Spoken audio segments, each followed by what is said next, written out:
नमस्कार। जैसे हम कई दिनों से आपको बता रहे हैं कि लग रहा है कि कोरोना वायरस की जो क्राइसिस भारत में है कुछ राज्यों और कुछ शहरों में खास तौर से सीमित है। हम मुंबई, दिल्ली, इंदौर, अहमदाबाद की बात करते रहते हैं, पुणे और ठाणे की भी बात करते हैं, पर अगर आप राज्यों को देखें तो अगर आप कल के आंकड़े देखें तो करीब 1090 के करीब केसेस महाराष्ट्र में थे, 390 केसेस गुजरात में थे, करीब 340 दिल्ली में थे, करीब 600 केसेस तमिलनाडु में थे। तो इन चार राज्यों को अगर आप देखें तो 2400 केसेस सिर्फ इन चार राज्यों में थे। भारत में करीब 3300 केसेस थे। तो ये जो चार राज्य हैं ये 70% केसेस जो कल भारत में हुए थे 70% सिर्फ इन चार राज्यों में हुए थे। और अगर आप पिछले दिनों को भी देखें तो यही आंकड़े हैं। अगर आप परसों की बात करें तो करीबन 80% केसेस सिर्फ इन चार राज्यों में थे। अगर आप केसेस की बात ना करें और मौत की बात करें तब भी एक बहुत बड़ा कंसंट्रेशन हो रहा है, खास तौर से महाराष्ट्र में और गुजरात में। कल करीब 97 लोगों की मौत हुई भारत में और उनमें से 61 मौतें सिर्फ महाराष्ट्र और गुजरात में हुई। तो 60% से ज्यादा केसेस, मौत के केसेस सिर्फ इन दो राज्यों में हुए थे। और अगर आप पूरे भारत को देखें और पिछले अब तक के जितने भी केसेस हुए उनके बारे में अगर आप नजर मोड़ें तो यह बात स्पष्ट है कि जहां हम दिल्ली और तमिलनाडु की बात कर रहे थे कि यहां काफी केसेस हुए हैं कोरोना वायरस के, वो बात सही है, पर इन दो राज्यों में उतनी ज्यादा मौतें नहीं हो रही हैं कोरोना वायरस को लेकर। अगर आप मौत की बात करें तो हमें मध्य प्रदेश की बात करनी पड़ेगी और पश्चिम बंगाल की बात करनी पड़ेगी। महाराष्ट्र, गुजरात, मध्य प्रदेश और पश्चिम बंगाल, इन चार राज्यों में अभी तक जितनी भी मौतें हुई हैं भारत में, इन चार राज्यों में उससे 70% से ज्यादा हुई है। तो कंसंट्रेशन कोरोना वायरस का हो रहा है भारत में और इन राज्यों पर खासा नजर रखनी पड़ेगी। चलिए अब देखते हैं आज की सुर्खियां। केंद्रीय स्वास्थ्य मंत्रालय ने कोरोना के मरीजों की डिस्चार्ज नीति में बदलाव किया है। अब सिर्फ कोरोना के गंभीर मरीजों को ही अस्पताल से डिस्चार्ज करने से पहले RT-PCR टेस्ट से गुजरना होगा, बाकियों को नहीं। दूसरे हल्के और कम गंभीर मामलों में मरीज को 10 दिनों में छुट्टी मिल जाएगी और उनका RT-PCR टेस्ट भी नहीं होगा। जबकि पहले 24 घंटों में 2 बार टेस्ट नेगेटिव आने पर ही पॉजिटिव मरीजों को डिस्चार्ज किया जाता था। अब गंभीर मरीजों को भी बस एक टेस्ट नेगेटिव आने पर ही डिस्चार्ज कर दिया जाएगा। स्वास्थ्य मंत्रालय ने कहा है कि मामूली मामलों में लक्षण आने के 10 दिन बाद बिना टेस्ट के छुट्टी दे दी जाएगी। थोड़े गंभीर मामलों में अगर बुखार शुरू के 3 दिनों में ठीक हो जाए या ऑक्सीजन सपोर्ट की जरूरत ना हो तो लक्षण के 10 दिन बाद बिना RT-PCR टेस्ट के डिस्चार्ज मिल जाएगा। तो वहीं गंभीर मामलों में मरीज के पूरी तरह से ठीक होने के बाद ही डिस्चार्ज मिलेगा और इससे पहले RT-PCR टेस्ट का नेगेटिव आना भी जरूरी है। भारत में अब कोरोना के केस बेतहाशा बढ़ रहे हैं। शनिवार सुबह स्वास्थ्य मंत्रालय के आंकड़ों के मुताबिक 24 घंटे में 3320 नए मामले सामने आए हैं। साथ ही 95 मरीजों की मौत हुई है, जिससे अब देश में कोरोना संक्रमितों की संख्या 59,662 हो गई है। जबकि 1981 मरीज कोरोना से जिंदगी की जंग हार चुके हैं। हालांकि देश में अब तक 17,847 मरीज इस महामारी को मात भी दे चुके हैं। सरकारी आंकड़ों के मुताबिक फिलहाल भारत में कोरोना से डेथ रेट 3.3% और रिकवरी रेट 28.83% है। साथ ही 4.8% मरीज ICU में हैं। देश में 1.1% मरीज वेंटिलेटर पर हैं और 3.3% लोग ऑक्सीजन सपोर्ट पर हैं।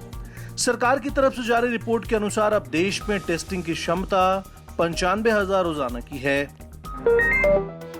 गुजरात के अहमदाबाद में पुलिस ने केंद्रीय गृह मंत्री अमित शाह की सेहत को लेकर फेक ट्वीट फैलाने के आरोप में 4 लोगों को हिरासत में लिया है। वहीं खुद अमित शाह ने भी शनिवार को ट्वीट कर साफ किया कि उनकी सेहत को लेकर अफवाह उड़ाई जा रही है। वो पूरी तरह से स्वस्थ हैं और किसी बीमारी से पीड़ित नहीं हैं। दरअसल कुछ रोज पहले एक फेक ट्वीट सामने आया था जिसमें दावा किया गया था कि अमित शाह बोन कैंसर से पीड़ित हैं और उनकी सेहत ठीक नहीं है। शनिवार को छत्तीसगढ़ के पूर्व मुख्यमंत्री अजीत जोगी की तबीयत अचानक खराब हो गई। जोगी को घर पर ही दिल का दौरा पड़ा, जिसके बाद उन्हें अस्पताल ले जाया गया। फिलहाल उन्हें वेंटिलेटर पर रखा गया है और उनकी हालत गंभीर बताई जा रही है। उनके बेटे अमित जोगी ने इस बात की पुष्टि की है। डॉक्टरों की टीम उनके सेहत को लेकर मॉनिटरिंग कर रही है। इस बीच सीएम भूपेश बघेल ने भी अमित को फोन कर अजीत जोगी के स्वास्थ्य के बारे में पूछा। गुजरात के अहमदाबाद में कोरोना से एक दिन में 22 लोगों की मौत के बाद मोदी सरकार एक्शन में आ गई है। दिल्ली एम्स के डायरेक्टर डॉक्टर रणदीप गुलेरिया को गृह मंत्री अमित शाह ने अहमदाबाद भेजा है। उनके साथ डॉक्टर मनीष सुरजा भी हैं और ये दोनों डॉक्टरों को हालत पर काबू पाने को लेकर गाइड करेंगे। साथ ही डॉक्टर गुलेरिया और डॉक्टर मनीष सुरजा अहमदाबाद के सिविल अस्पताल और एसवीपी अस्पताल का दौरा करेंगे। गृह मंत्री अमित शाह गुजरात में बढ़ रहे कोरोना संक्रमण को लेकर इतने चिंतित हैं कि इन डॉक्टरों को वायुसेना के विशेष विमान से अहमदाबाद भेजा गया। बता दें, पूरे गुजरात में पिछले 24 घंटे में कोविड-19 के 390 नए मामले सामने आने के बाद राज्य में संक्रमित लोगों की संख्या बढ़कर 7,403 हो गई है। गुजरात में अभी तक 449 लोगों की संक्रमण से मौत हो चुकी है। देश में कोरोना मरीजों की संख्या दिन पर दिन तेजी से बढ़ती जा रही है। राजस्थान के उदयपुर में कोरोना संक्रमण को लेकर भयानक खबर आई। पिछले 24 घंटे में उदयपुर में 59 लोग कोरोना संक्रमित पाए गए हैं, जिसके बाद जिले में संक्रमितों की संख्या बढ़कर 100 हो गई है। शनिवार को 15 नए संक्रमितों में 15 कांजी का हाटा, 5 जोगीवाड़ा इलाके से हैं, जहां पहले से ही कर्फ्यू लगा हुआ है। शहर में एक साथ 59 नए पॉजिटिव केस सामने आए, जिससे चिकित्सा विभाग सहित प्रशासनिक अमले में हड़कंप मच गया। शहर में एक साथ इतने केस आने के बाद जनता सहम गई है, लेकिन जिला प्रशासन ने अपील करते हुए कहा कि इस समय लोग घरों में ही रहें। शनिवार तक राजस्थान में कोरोना मरीजों की संख्या 3,636 हो चुकी है। इसमें से 1,771 मरीज ठीक हो चुके हैं। वहीं अब भी 1,512 एक्टिव केस वर्तमान में हैं। देश में कोरोना वायरस से संक्रमण के बेतहाशा बढ़ते मामलों के बीच केंद्रीय स्वास्थ्य मंत्री हर्षवर्धन ने उम्मीद बांधने वाला दावा किया है। उन्होंने कहा है कि फिलहाल भारत में अमेरिका, इटली जैसी भयानक स्थिति नहीं है। इसके बावजूद हमने पूरे देश को सबसे खराब स्थिति के लिए भी तैयार कर दिया है। केंद्रीय मंत्री ने ये बातें वीडियो कॉन्फ्रेंसिंग के जरिए उत्तर पूर्वी राज्यों के स्वास्थ्य मंत्रियों के साथ बैठक में कही। उन्होंने दावा किया कि देश में कोरोना से डेथ रेट लगभग 3.3% पर बना हुआ है और रिकवरी रेट 29.9% तक बढ़ चुका है। उन्होंने बताया कि एक हफ्ते में देश में मरीजों के डबल होने की रफ्तार 9.9 दिन है। हर्षवर्धन के मुताबिक आंकड़े बता रहे हैं कि तुलनात्मक तौर पर हमारा देश अच्छी स्थिति में है। देश भर के कई क्वारंटीन सेंटरों से शिकायत आ रही है कि उनके लिए सही से खाने और रहने का इंतजाम नहीं किया जा रहा है। हैरानी की बात यह है कि ये सभी लोग सिर्फ बेसिक सुविधाओं की ही बात करते हैं। बिहार के वैशाली जिले के भगवानपुर शहर के क्वारंटीन सेंटर में ऐसे ही हालात पर लोगों ने हंगामा कर दिया। क्वारंटीन सेंटर में रह रहे लोगों का आरोप है कि उन्हें उचित भोजन या पानी नहीं दिया जा रहा है। हंगामे को देखते हुए जिला प्रशासन के आला अधिकारी मौके पर पहुंच गए। वैशाली की जिलाधिकारी उदिता सिंह ने इस मामले में जांच करने की बात कही है और उन्होंने कहा कि जो दोषी होगा उसके खिलाफ एक्शन होगा। लॉकडाउन के बीच प्रवासी मजदूरों को लेकर केंद्रीय गृह मंत्री अमित शाह ने पश्चिम बंगाल की ममता सरकार की चुप्पी पर सवाल उठाया है। शाह ने ममता सरकार से पूछा कि वो पश्चिम बंगाल के प्रवासी मजदूरों के मुद्दे पर चुप क्यों हैं। अपनी चिट्ठी में शाह ने लिखा कि दूसरे राज्यों में फंसे बंगाल के मजदूरों की ट्रेन से वापसी क्यों नहीं हो रही है। पश्चिम बंगाल में प्रवासी मजदूर परेशान हैं और ममता सरकार को चाहिए कि वो इसके लिए जरूरी कदम उठाए। शाह के पत्र पर टीएमसी ने भी कड़ी प्रतिक्रिया जाहिर की है। पार्टी के सांसद अभिषेक बनर्जी ने ट्वीट किया कि इस संकट की घड़ी में अपने कर्तव्यों का निर्वहन करने में विफल रहने वाले केंद्रीय गृह मंत्री झूठ के पुलिंदे के साथ लोगों को गुमराह करने के लिए हफ्तों की चुप्पी के बाद बोल रहे हैं। उन्होंने कहा कि अमित शाह अपने फर्जी आरोपों को साबित करें या माफी मांगे। कोरोना वायरस के संकट काल में अब मध्य प्रदेश सरकार ने श्रम कानूनों में कई तरह के बदलाव किए हैं। दरअसल लॉकडाउन के कारण ठप पड़ी उद्योग धंधों की रफ्तार बढ़ाने के लिए सरकार ने ये प्रयास किए हैं। अब हम आपको बताते हैं कि श्रम कानूनों में क्या बदलाव हुए हैं। कारखानों में काम करने की शिफ्ट अब 8 घंटे से बढ़ाकर 12 घंटे कर दी गई है। कारखाना लाइसेंस नवीनीकरण अब 1 साल की बजाय 10 साल पर होगा। नए कारखानों का पंजीयन लाइसेंस जारी करने की ऑनलाइन व्यवस्था होगी। स्टार्टअप को बढ़ावा देने के लिए उन्हें सिर्फ एक बार पंजीयन कराना होगा। मध्य प्रदेश में अब सुबह 6 बजे से रात 12 बजे तक दुकानें खुलेंगी। 50 से कम श्रमिक नियोजित करने वाले ठेकेदार बिना लाइसेंस के काम कर सकेंगे। मध्य प्रदेश में कारखानों का 3 महीने तक निरीक्षण नहीं होगा।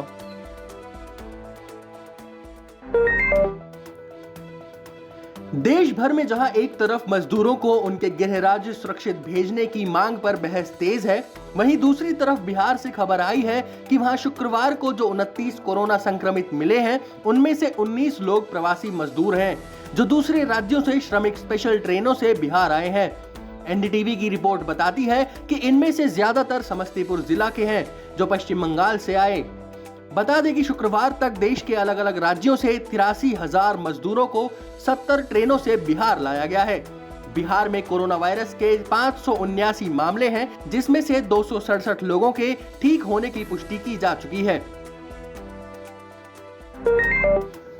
शुक्रवार की रात तमिलनाडु से अपने घर के लिए पैदल निकले मजदूरों के एक समूह को पुलिस ने नेशनल हाईवे पर रोक दिया। इन्हें चेन्नई के मदुरावोयल में राष्ट्रीय राजमार्ग पर रोका गया, जहां से ये लोग पैदल चलकर अपने गृह राज्य झारखंड जा रहे थे। बाद में पुलिस ने इन्हें बस में बिठाकर एक निजी हॉल में भेज दिया। इस दौरान पुलिस ने हल्के लाठीचार्ज का भी इस्तेमाल किया। फिलहाल इन प्रवासी मजदूरों को प्राइवेट हॉल में ही रखा गया है। कोरोना वायरस संक्रमण के मुकाबले के लिए सरकार को ज्यादा से ज्यादा धन की जरूरत है।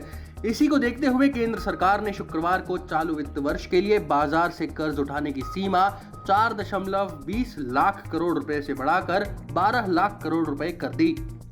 वित्त मंत्रालय के मुताबिक पहली छमाही में मई 11 से लेकर 30 सितंबर तक कुल 6 लाख करोड़ रुपए बाजार से उधारी ली जाएगी। बदले उधारी कैलेंडर के हिसाब से सरकारी सिक्योरिटीज या बॉन्ड जारी कर सरकार रकम जुटाएगी। केंद्र सरकार के इस कदम का राजकोषीय घाटा पर उल्लेखनीय असर देखने को मिलेगा। कोरोना संकट और लंबे समय से देश में चल रहे लॉकडाउन की वजह से सरकारी खजाने पर दबाव बढ़ता ही जा रहा है। इसी कारण से आने वाले दिनों में टैक्स से होने वाली आय में भी कमी देखने को मिल सकती है। उत्तर प्रदेश में अब शराब की दुकानों के बाद पान की दुकानों के बाहर लोगों की लंबी लाइन लग रही है। योगी सरकार के आदेश के बाद जिला प्रशासन ने पान के दुकानदारों को दुकान खोलने की छूट दी है। बैन हटने के साथ ही पान दुकानों पर भीड़ जुटने लगी। शुक्रवार को भी शहर के कई दुकानों के बाहर पान के शौकीनों की लाइन लगी रही। दरअसल बनारस में पान का कारोबार काफी बड़ा है। बैन हटाने से इसके दुकानदारों को भी बड़ी राहत मिली है।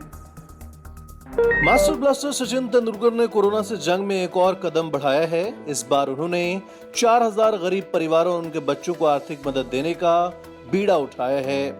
इसके लिए सचिन ने इस दिशा में काम कर रहे मुंबई बेस्ड एक एनजीओ की मदद की है और उसके काम की सराहना भी की है। इससे पहले भी सचिन तेंदुलकर कोरोना के खिलाफ लड़ाई में पीएम केयर फंड और महाराष्ट्र सीएम फंड में 25-25 लाख रुपए दान कर चुके हैं। अमेरिका के राष्ट्रपति भवन यानी व्हाइट हाउस में एक महिला अधिकारी कोरोना से संक्रमित पाई गई हैं। यह अमेरिका के उपराष्ट्रपति माइक पेंस की प्रेस सचिव कैटी मिलर हैं। इसके 2 दिन पहले व्हाइट हाउस में एक नौसेना का अधिकारी भी कोरोना पॉजिटिव पाया गया था। व्हाइट हाउस में काम करने वाले शख्स में कोरोना वायरस पाए जाने के बाद राष्ट्रपति डोनाल्ड ट्रंप की भी जांच कराई गई थी और उनकी जांच रिपोर्ट नेगेटिव आई थी। हालांकि अमेरिका के राष्ट्रपति डोनाल्ड ट्रंप ने कहा कि वो व्हाइट हाउस में कोरोना वायरस फैलने को लेकर चिंतित नहीं हैं।